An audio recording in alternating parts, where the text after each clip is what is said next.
I want to hear from former Whitewater Independent Counsel and former federal prosecutor Robert Ray. Robert, thanks for joining us. Thanks for having me. A lot of moving parts here. To Blake's point, this FISA application didn't disclose the dossier was funded by the DNC and Hillary Clinton.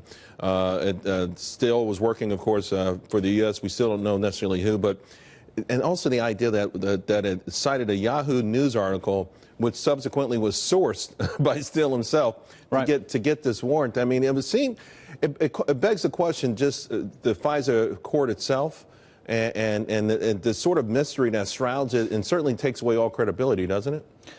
Well, it raises some substantial questions. The principal finding of the Nunes memorandum is that material and relevant information was omitted. That's a quote. And of course, that's referring to the fact that the Steele dossier was funded by the DNC and the Clinton campaign, which would seriously impact credibility. The contention by the majority now in the Congress is that this was a material omission, and materiality is governed by the fact that apparently a former Deputy Director McCabe said that they would not have sought the application but for the Steele dossier. So that's the significance of putting basically two and two together, is that it seriously undermines and calls into question if approving officials within the Department of Justice and the FBI knew about the relationship between the Steele dossier and the Clinton campaign, and that information was not disclosed. It calls into question whether or not really that is information that the court should have known before to approve the warrant. So what is the vetting process for the court to even know something like that if it's not volunteered up front? Well, it's very, they simply take what they have before them. The court doesn't do an independent investigation. It is presented with information, hopefully in good faith by the Department of Justice through the approval process. But within the Department of Justice, though, the vetting process, I mean, they have to have a vetting process? Yes, Assistant Attorney General, somebody from the FBI at a high level, either the Deputy Director or the Director of the FBI has to approve it, and then someone in the position of either the Deputy Attorney General or the Attorney General has to authorize it. So, everyone understands that authorizing surveillance against a United States citizen with regard to intelligence activity is a serious matter. And the allegation is, which is what the president was echoing, is that that process appears to have been polluted by politics. Do you know, is it too early to say how far up the food chain this goes? Well, you don't know, and I'm not certain yet, because no one's seen the evidence about what their knowledge was, the approving officials within the department and the FBI, at the time that these FISA applications were submitted to the court.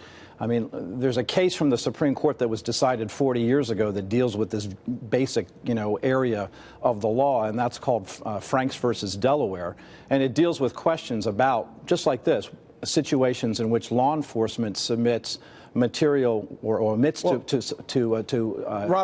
submit material information to a court in applying for a wiretap. People who look at this, though, and say, hey, this is just another example of where a government agency was weaponized by the executive branch or people with interest in helping the executive branch to hurt someone, and from the IRS, and of course, even more probably egregious, the idea that it be one of our intelligence agencies. I mean, is there any validity to that? I don't think we know that yet, but this raises at least the specter of warranting further investigation to find out who knew what, when, and the approving officials, did they know at the time that their approval was sought and obtained, whether or not of the connection between the dossier and the Democratic Party and the Clinton campaign. Robert, I got to move on, but quickly, Rod Rosenstein. Would it be obstruction of justice or a constitutional crisis if President Trump decided to fire him? Well, the president has, as we've noted all along, the president obviously has the authority to have whoever he wants in the position as Deputy Attorney General, but recognize in the political process that if he takes that action, it has consequence. I don't know about a constitutional crisis, but if you replace somebody, it means you got to put somebody else in the position, and that person has to be approved with advice and consent of the Senate, which the Senate has, on a bipartisan basis, has essentially communicated to the president, go slow there. Robert Ray, thank you very much. Appreciate it. Thank you.